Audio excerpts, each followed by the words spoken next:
How do you explain to 80 guests why you arrived an hour late to your own engagement party in last night's dress? I kept telling myself that what happened between me and Darian was just old feelings resurfacing. Nothing serious, nothing that could really hurt anyone. What I didn't understand was that while I was busy believing I had everything under control, the one person I dismissed as too calm and too predictable had already started building something I couldn't talk my way out of. I woke up in my ex-boyfriend's hotel room at 7:03 in the morning, and my first thought was not about what I had done. My first thought was about how quickly I could fix my hair before the engagement party started. My name is Cressida Nave, and I am 31 years old. And the party was for me. And the man I had not come home to last night was already at the venue, in his suit, moving through a room full of our guests, carrying something in the breast pocket of his jacket that I did not know about yet. I work as an events coordinator for Pinnacle Hospitality Group, which means I walk into rooms that are not ready and I make them into something people remember. I know how to read a space the way some people read a face, the lighting, the sightlines, the precise places where things go wrong before they go wrong. I have always believed this skill extended to my own life. I have always believed that if I managed what people saw, I controlled what they knew. I had built the entire past 3 months on that belief, and it had felt, until this particular Tuesday morning, like it was working.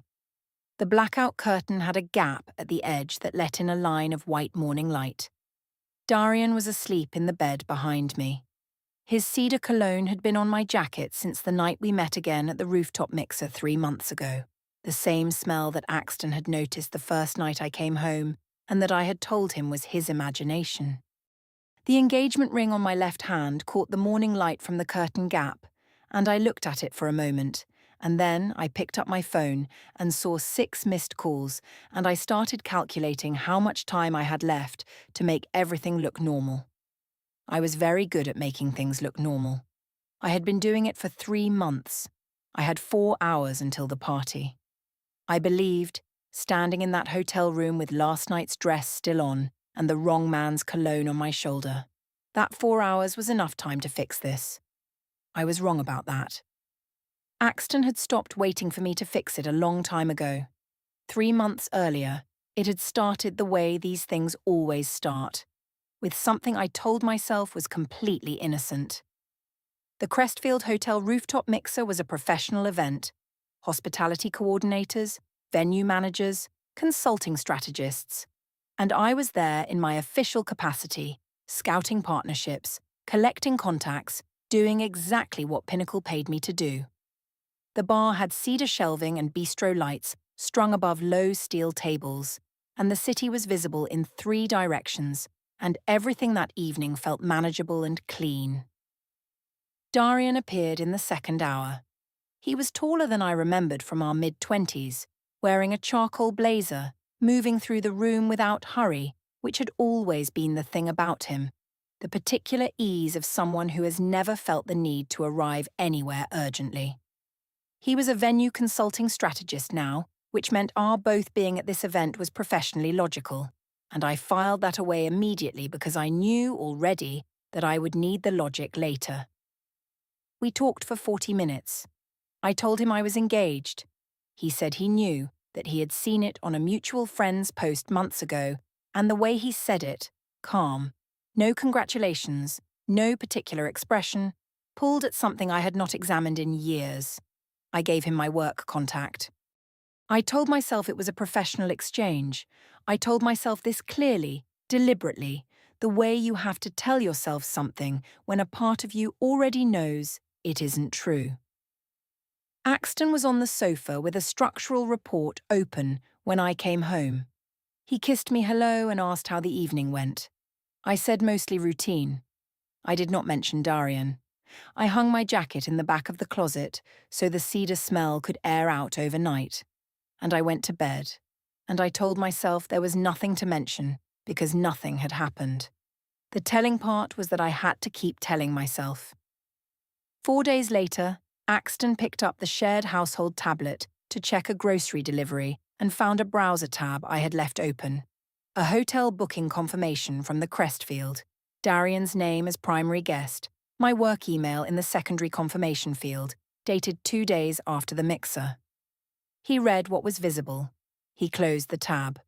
He set the tablet back exactly where he found it, at the exact angle, and he did not say anything that night or the following morning, and I did not know that he had seen it, and that gap between what he knew and what I thought he knew was where he began to build everything that came later.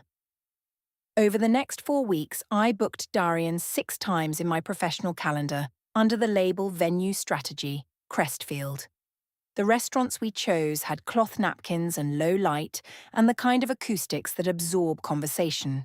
And I told myself each time that I was having lunch with a professional contact. What I was actually doing was constructing a case. I complained about Axton across those 6 lunches with the methodical thoroughness of someone preparing a document, his reliability that read as rigidity, his thoughtful cards that were never spontaneous, his habit of checking flight prices before committing to anything. I told Darian these things as though they were facts about a stranger, and Darian listened with that unhurried attention of his and said things like, "That sounds exhausting," and I let those 2 words do more damage than I had any right to let them do. A mutual acquaintance tagged a photo before I saw it. Darian and me at the Riverside restaurant, champagne flutes, and warm light. I had told Axton I had a client dinner. He screenshotted it, placed his phone face down, and went back to his report. The following evening, he asked me to name the specific client whose account required a champagne dinner with my former boyfriend. I scrubbed at a coffee mug smudge on the counter with my sleeve while I answered, which told him everything my words were trying to hide. On the Riverside promenade, he laid out 3 data points: the cedar smell, a browser tab he had never mentioned, the photo, and said 3 points constituted a pattern. I told him tracking my scent was surveillance and walked back to the car without looking at him. At the Whitmore planning dinner, I thanked Darian by name for his input on the audio layout. I did not thank Axton for the deposit or the ring for the 2 years. Then I said the difference between me and some people was that I had never learned to settle, and I glanced at Axton for 1 beat when I said some people. Poppy laughed, then looked at Axton. Her expression changed. He had stopped watching my face some time ago. He was watching hers. He set his champagne flute down with both hands. The program card crumpled before the applause finished. In the corridor outside the planning room after the guests cleared, under a rectangle of orange parking lot light that came through the frosted panel above the fire door, Axton asked me why the remark had needed an audience. He did not raise his voice. He asked me to tell him specifically what he wanted the people at that table to understand when she looked at him and said, "Some people settle." He stood in the orange light and he waited, and I told him he was projecting meaning onto banter, that everyone else in the room had understood the tone, that his inability to read a joke was a pattern I had been watching. He said that Poppy's face had changed. He said Poppy had looked at him. He said those 2 things quietly, not as accusations, just as facts he wanted me to account for. I told him Poppy was reactive and that he was cataloguing expressions now, which was a new development. At home past midnight, he sat at the edge of the bed and asked for one specific thing: that Darian play no further role in the wedding planning. 1 line. He said it was not an ultimatum, that a boundary and a demand were different things, and he understood I had professional overlaps, but he described, plainly, without drama, what the evening had looked like from where he was sitting.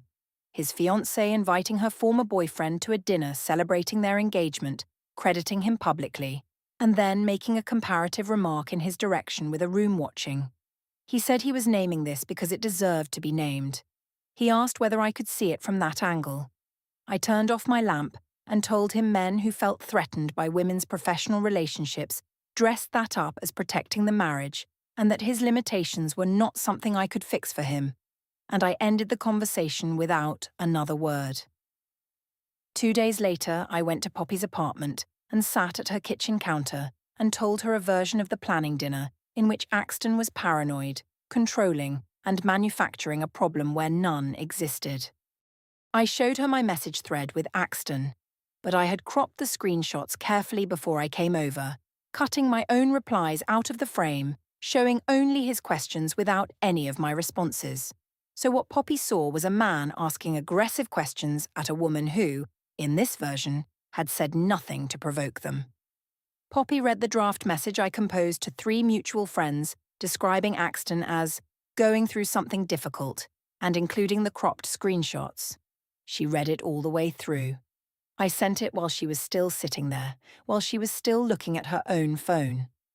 What I did not know was that Poppy had the full thread on her own device from an earlier sync, and that the timestamps on my cropped screenshots would not match the originals, and that she had been looking at that discrepancy for 2 days before I arrived at her kitchen counter with my edited version of events. She did not stop me from sending the message. She watched me do it, and she said nothing. And the nothing she said was a different kind of thing than I understood it to be at the time. Nora called Axton from the Whitmore parking lot that night and told him what she had seen outside the side entrance. The call was short. Axton said he already knew. He stayed in the parking lot for 9 minutes after the call ended before he drove home. When he arrived, he made up the guest room bed without explanation, said he was sleeping better with more space, and rerouted his phone charging cable along the hallway baseboard so it no longer crossed through the shared bedroom. He said none of this was hostile. He was just more comfortable this way. The cable along the baseboard was a small and entirely practical adjustment that I could not find a way to argue with, which was, I was beginning to understand, his particular skill.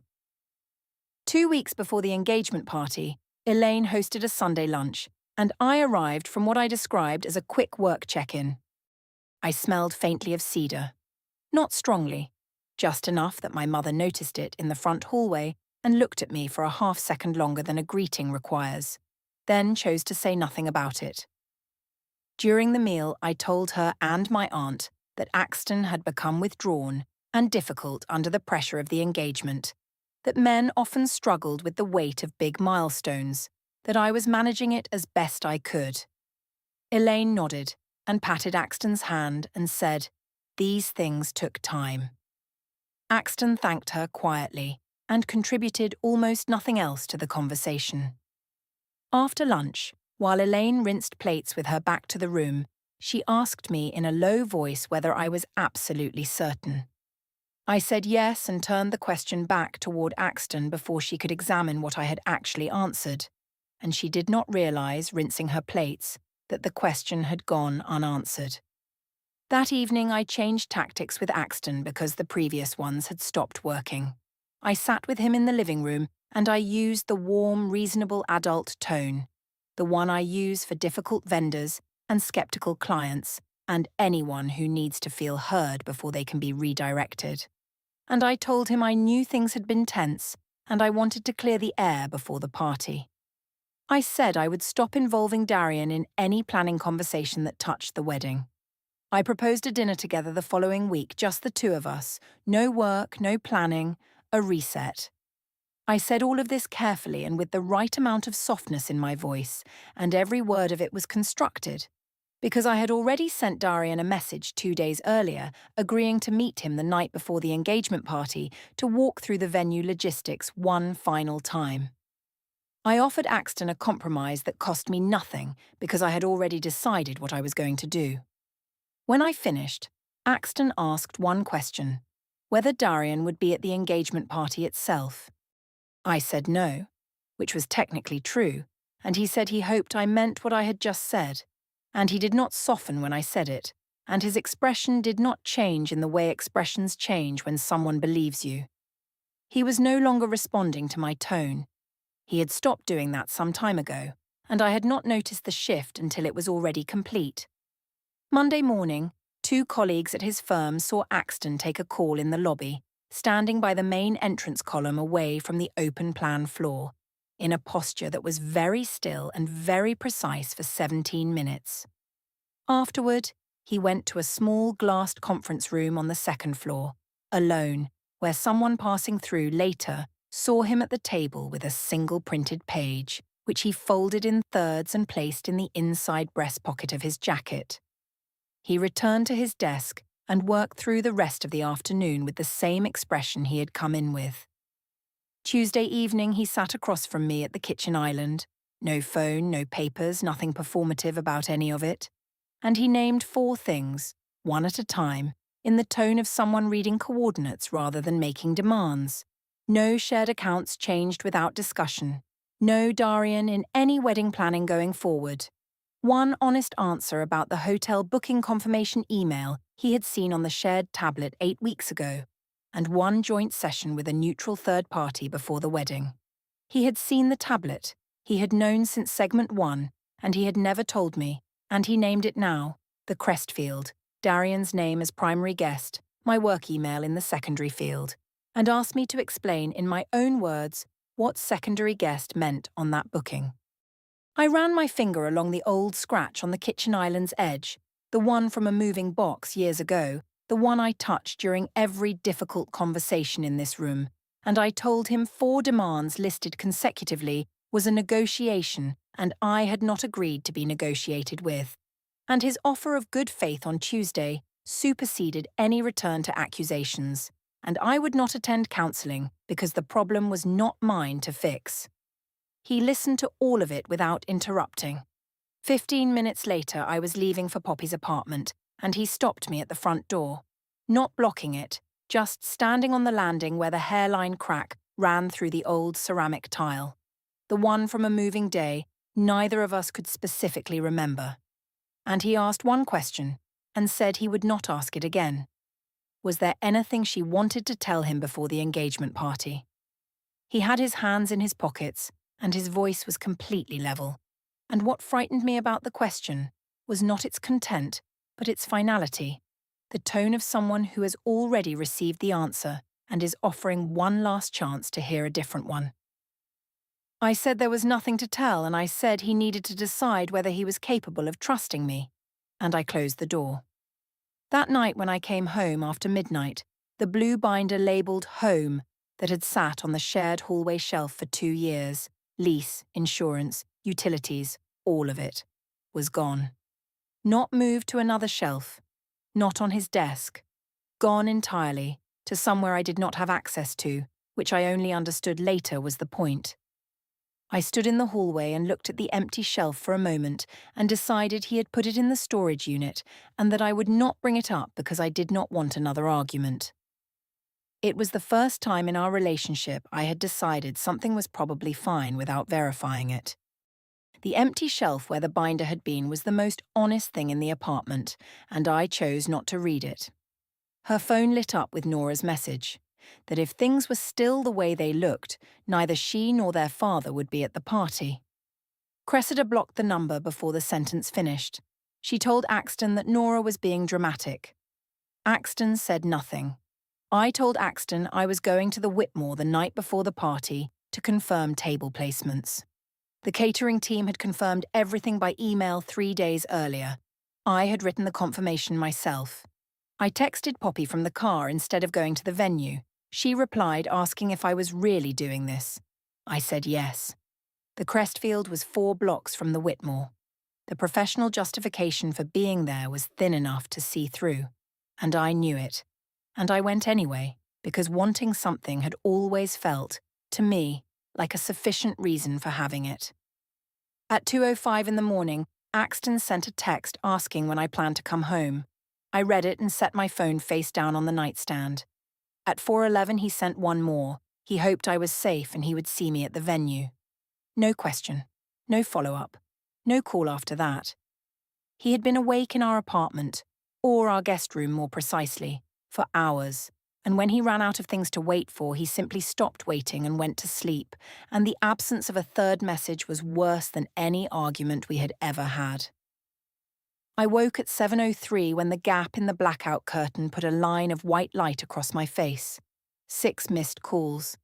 I dressed in the same blush pink dress I had been wearing since the previous evening.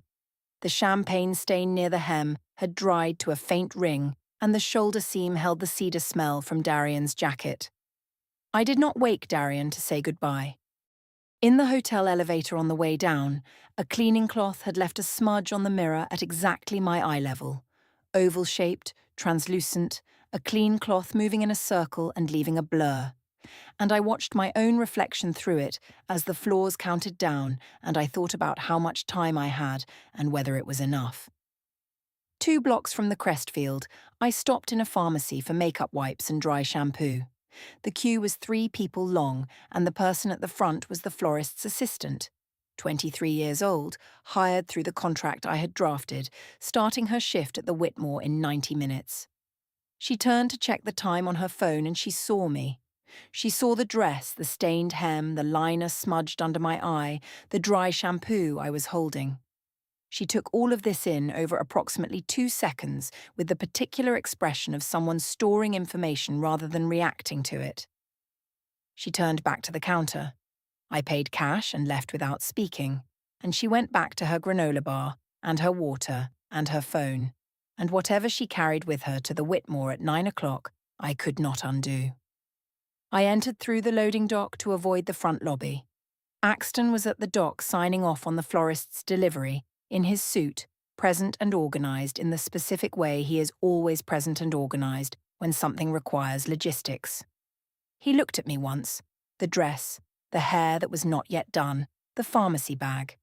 And then he looked back at the clipboard and continued with what he was doing. The florist's truck engine ran in a low diesel rumble behind me, and he asked, in the gap between the truck and the dock door where no one else was standing, whether there was anything I wanted to say to him before we walked into that room. Then he named the Crestfield. He said it directly, without build-up. Had I spent the night before our engagement party there with Darian? He held the clipboard with both hands and he waited. And I said I had gone to the Whitmore to check on the setup and ended up at Poppy's because it was late because the walk took longer than expected. He nodded once. He said Poppy had called him at 11:03 the previous night asking where I was. Then he tucked the clipboard under his arm and said he would handle things properly. And he said it the way a person says something from which all the emotion has already been used up and what remains is only the fact. He turned and went inside, and I stood beside the truck while the diesel engine ran and the morning light came flat and grey across the loading area, and the door he had walked through was already closed. Inside the ballroom, 80 guests were arranged across tables covered in the florist's white arrangements, exactly as planned, exactly as I had specified in the brief I wrote in October. And the photographer was moving near the entrance with a wide-angle lens, and the catering staff were completing the first course setup. And it was everything I had designed, and nothing I could stand inside without the dress and the stain and the smell giving me away. 3 people looked at me when I walked in. One of them looked away immediately. 2 held the look a beat longer, and I smiled and walked toward the head table and told myself I had 4 hours before the first course, which was enough time to manage this. I had been telling myself things were manageable for 3 months. Axton found me by the coat check alcove 7 minutes after I walked in. He had not come to me immediately. He finished a conversation with a colleague of his father's first. He accepted a glass of water from a passing server. He straightened his jacket, all of it unhurried, all of it the behaviour of someone who had been here for an hour and had nothing left to rush toward. When he reached me, he did not look at the dress or the stain or the dry shampoo-textured hair. He looked at my face. He reached into the inside breast pocket of his jacket, and I saw, watching that motion, that the pocket was not empty and had not been empty all morning, that he had driven to this venue and shaken hands with these guests and accepted that glass of water while carrying something in his jacket that he had been waiting to give me.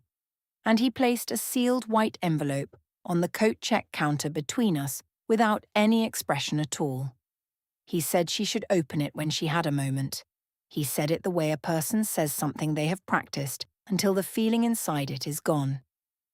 He turned and walked back toward the ballroom, and Poppy, standing across the room near the florist's arrangements, caught my eye and looked at the envelope and looked away. I did not open it immediately. I carried it pressed against my ribs through the first 40 minutes of the party, through 2 rounds of congratulations, through my mother refilling her champagne glass and looking at my face with an expression she was choosing not to name, through Poppy saying almost nothing to me across 2 different conversations, through Walter Adler, Axton's father, sitting straight-backed at his table and not once crossing the room to greet me the way he always had before. I was still performing. The performance was the only thing I knew how to do, and I kept doing it until the first course ended, and Poppy followed me into the side corridor and stopped me. She said she had spent the morning comparing the cropped screenshots I had sent to the group chat against the full thread on her own device. She said the timestamps did not match. She said she could see exactly what I had cut before forwarding. She said she was done pretending she did not see what she saw, and she told me to open the envelope, and she went back inside, and the sound of 80 people pressed through the ballroom door after her, and I was alone in the corridor with the envelope in my hands. I tore the flap open with 2 fingers and I read the document 3 times because the first 2 times I kept expecting the words to become something other than what they were. It was a civil demand letter on law office letterhead, dated the previous Friday. Return of the engagement ring within 7 business days, described as a conditional gift whose conditions I had broken, with the appraised value listed in a number I had never known. Repayment of his documented contributions to the venue, catering and photographer deposits, a specific sum, in instalments beginning within 30 days. Notice of my removal from the shared apartment lease, of which he was the primary holder, with 30 days to vacate. A civil hearing date, 42 days from today, already scheduled, already set. He had been sitting across from me at the kitchen island on Tuesday, listing 4 things he needed. He had stood at the front door on Wednesday asking one last question. On Friday he had gone to a law office. He had dressed in that suit today, knowing. He had shaken hands with those guests today, knowing. He had accepted that glass of water and straightened his jacket and placed this envelope on the coat check counter and walked away. And he had known all of it, had known the whole shape of this day from the moment he arrived at the venue an hour before I did. For 30 seconds I stood in that corridor and I considered walking back through the ballroom door and acting as though the envelope contained nothing. A lease update, an insurance adjustment, something administrative and dull. I am good at performing calm. I have always been good at it. I could have gone back in there and smiled and held the envelope under my arm for the rest of the afternoon and dealt with it on Monday, and no one in that room would have known, because no one in that room had ever seen me fail to manage the impression I chose to make. For 30 seconds I held the option of doing that. Then the side corridor door opened and the florist's assistant came through with an empty vase and saw my face, and the option closed. I approached Axton near the head table. I told him quietly and steadily that this was not the time or the place, that people were here for us and he was choosing to use that against me, that I would handle everything in the letter but not like this, not today. He listened to all of it without interrupting. Then he said the letter had been placed in a sealed envelope at the coat check, not announced to the room, and that how she chose to handle it after receiving it was entirely her decision. He said the hearing date would not change. He said the day was hers. He turned to go back to the ballroom, and the event manager, who had added Darian's name to the Whitmore's vendor consultation log at my request 3 months ago, and who now understood, clearly, what that log connected to, was standing at the entrance to the hallway. She looked at my face. She took a single step back toward the catering station and did not make eye contact with me again for the rest of the afternoon. What I had believed gave me power was my ability to manage what people saw. What destroyed me was that he had spent 3 months making sure there was something to see, and he had documented every piece of it, and the room did not need me to explain anything because the envelope spoke for itself, and the florist's assistant had been in the pharmacy at 7:19, and Poppy had the full message thread with the original timestamps, and Nora had been in the Whitmore parking lot the evening of the planning dinner, and 2 colleagues at Steelman and Associates had seen a folded page go into a breast pocket on a Monday morning. The performance was loud. The structure was quiet. The structure won. Closure snapshot. The hearing is on a Tuesday, 42 days later, in a room that smells like floor cleaner and recycled air. She returns the ring across a laminate table and signs a form in 3 places. The deposit repayment is scheduled. The lease is transferred. His representative closes a thin, extremely organized binder and says thank you. And the process is complete. And it was already complete before she walked in. Darian's last message is 12 days old. It is a 5-second voice note in which he says things got complicated on his end too. And she understands, hearing it for the 4th time outside the civil building, that he had been protecting himself since the night of the party, possibly since before it, possibly since the beginning. The florist sent the final invoice to the address on the original contract. It will arrive at the apartment she no longer has keys to. Axton will receive it. He will open it at the kitchen island, run his finger along the old scratch on the edge the way neither of them ever stopped doing, file it in the correct folder, and handle it properly. She stands on the sidewalk outside in the flat grey morning and calls her mother, and Elaine answers on the second ring and says her name, and Cressida opens her mouth and what comes out is nothing. Just the particular silence of a person who spent 3 months managing every word she said out loud and has finally, standing on this sidewalk with the ring already surrendered and the hearing already finished and the voice note already played 4 times, run completely out of prepared material,